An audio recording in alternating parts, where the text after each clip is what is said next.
I am Zayan. Today I am going to tell you about states of matter. There are many amazing things around us. Your clothes, your toys, your books, the sun, the stars, the buildings. All these are made of different materials. The sun and the stars are made of burning gases. The toys are made of wood, metal, or plastic. And the window is made of glass. And the moon is made of rocks. And the door is made of wood. And plants and animals and us are made up of cells. But what makes all these materials? It is made of tiny particles that are called atoms or molecules, but you cannot see them with the naked eye. For example, air has oxygen, carbon dioxide, nitrogen. All these things are in the gas. Take an example from air. It is made of molecules of gases such as oxygen, carbon dioxide, nitrogen, smoke. Similarly, water, being a liquid, is also made of water molecules. All living things or non-living things are made of matter. You, me. Now we are going to proceed to different states of matter. There are three basic states of matter: solid, liquid, and gas. First, let's talk about solids. Solids, the main meaning, strong and hard. Solids are hard and cannot be pressed easily. The force of attraction between the molecules are very strong. So, we can see that molecules of the solid are packed tightly. Molecules in solids are packed very tightly. There is very little space between them. The attractive force of the molecules in solids are very strong. This prevents the molecules from moving around. That's why the solid has a shape that cannot flow. Let's take an example from a book. Book, even if you keep it in a bag or keep it on a table, it's not going to change its shape. As a solid does not flow, we can easily hold it. So now we can see that solids have a fixed shape and a fixed volume. But what is volume? Volume is the amount of space an object occupies. But some solids can be compressed or change their shape. For example, a sponge. Take it and squish it hardly. It is going to change its shape, but the moment you let it loose, it's going to come back in its original shape. Now, the next state of matter is liquid.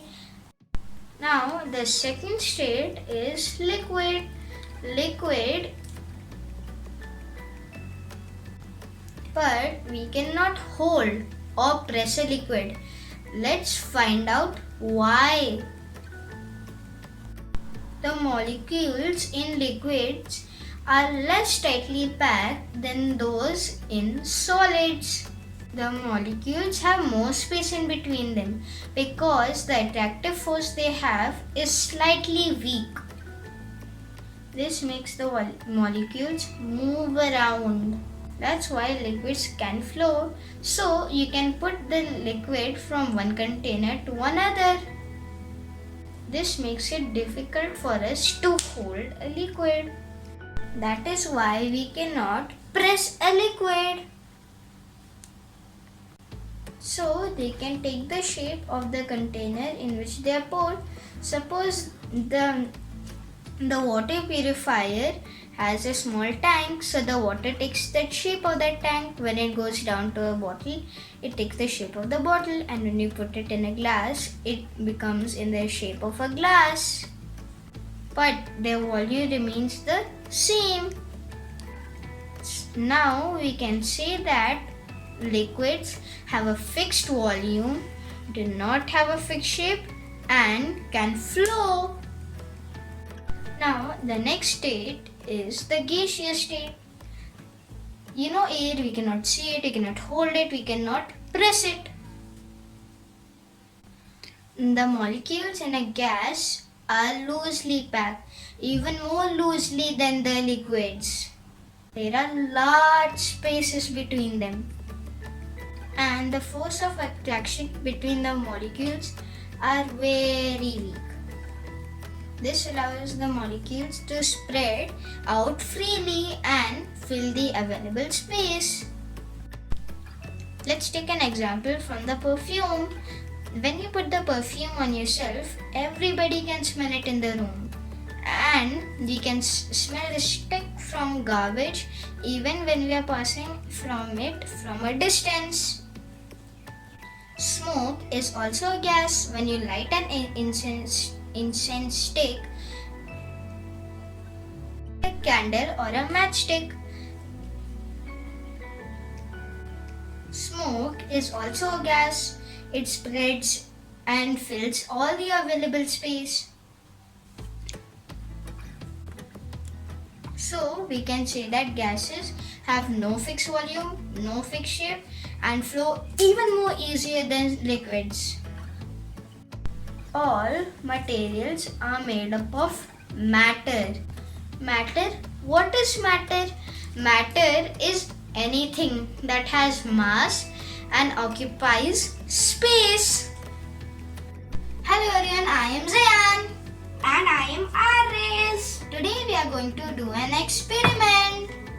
But which experiment, Jan? You just wait and watch. For this experiment we need some water, some sugar or salt, some pebbles, 3 spoons, a marker and 2 glasses. Now the first step is to pour the water into the glass up till half.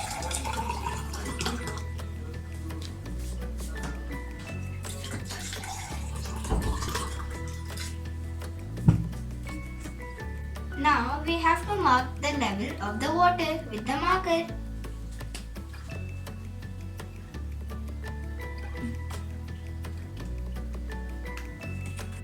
Of both the glasses.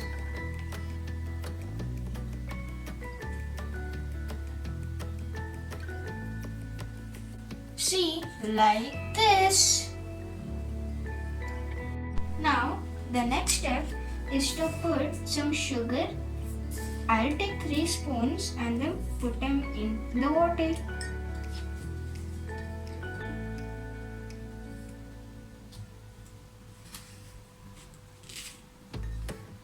Now I'm going to mix the sugar. It takes 1 to 2 minutes.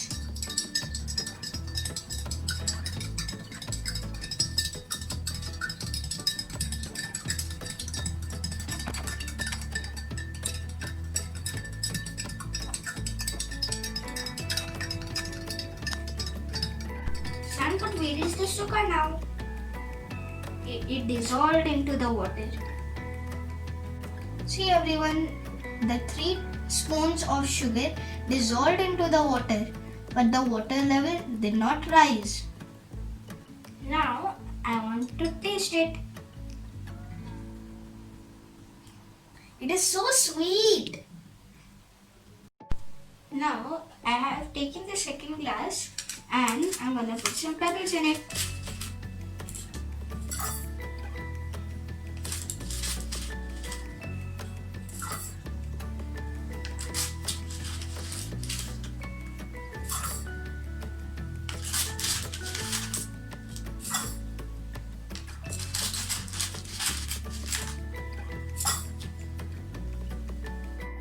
Then give me, I'll mix it. Okay, Aris. But I think nothing is going to happen. Even if you keep on trying to stir it overnight, it's not going to dissolve, Aris. Okay. But why, Zayan? Wait, Aris, I will explain you everything. See everyone, the water with the sugar did not rise, but the water with the pebbles did rise above its mark. And the pebble did not dissolve in the water. But Zayan, this glass of water, then why it raised up? Because the molecules in a liquid are loosely packed. So the sugar particles fit in these tiny spaces, and so the water level does not rise. But the pebbles, they cannot fit in the tiny spaces, so the water level rises. But do you know, Aris, what is the sweet water called? No, Zayan. The sweet water is called the solution.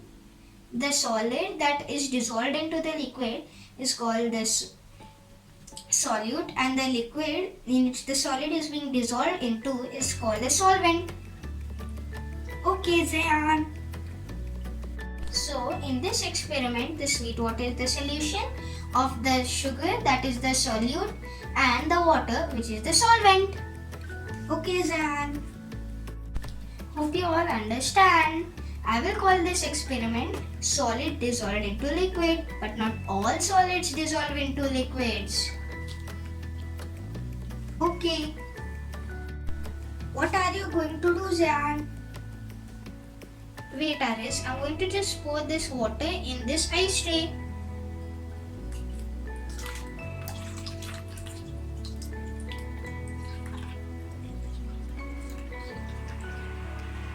Now I'm going to keep this in the refrigerator.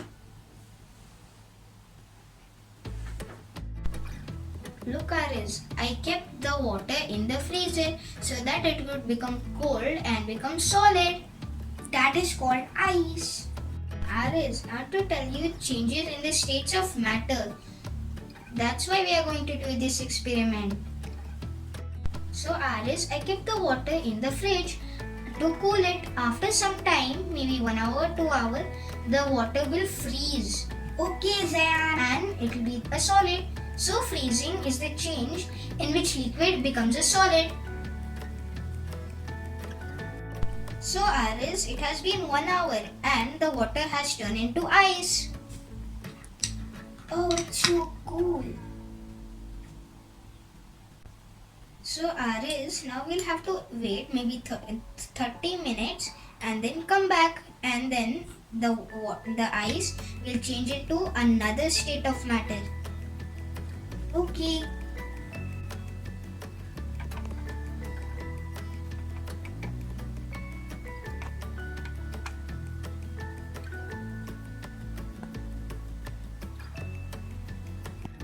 Sir, where is the ice? And where water came? Sir, where is the ice? And where the water came? From where the water came? So Aris, the ice that was the solid form of water melted. So it became the water's original form, liquid. Okay, sir. This process of a solid turning into a liquid is called melting. Melting starts when a solid is heated up till a certain level of temperature. But we did not heat this ice. This ice got heated because of the air around it. It was more hot than the ice itself. Okay. Aris, the water has been heated up. Can you see the steam coming out? Yes. That steam is water vapor, and water turning into a gas like steam, the process is called evaporation. There are certain factors that help to make it even more faster. Heat, the more hotter it is, the more faster it's going to evaporate. Wind, the more the wind, the more it's going to evaporate. Surface area. Surface area is the amount of area the water covers And last but not least, the last factor is humidity. The less the humidity, the more the evaporation. Now I'm gonna keep this metal cap on top of the glass.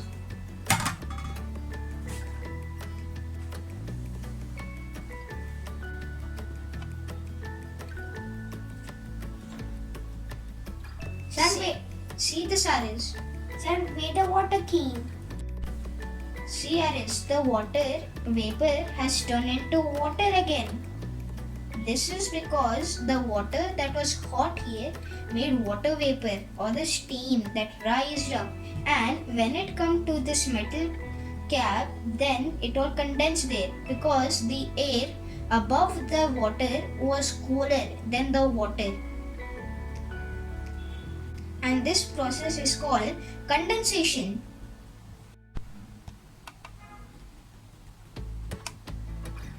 Actually, water had condensed even on the ice when you were melting it, and some of it has even condensed on this glass.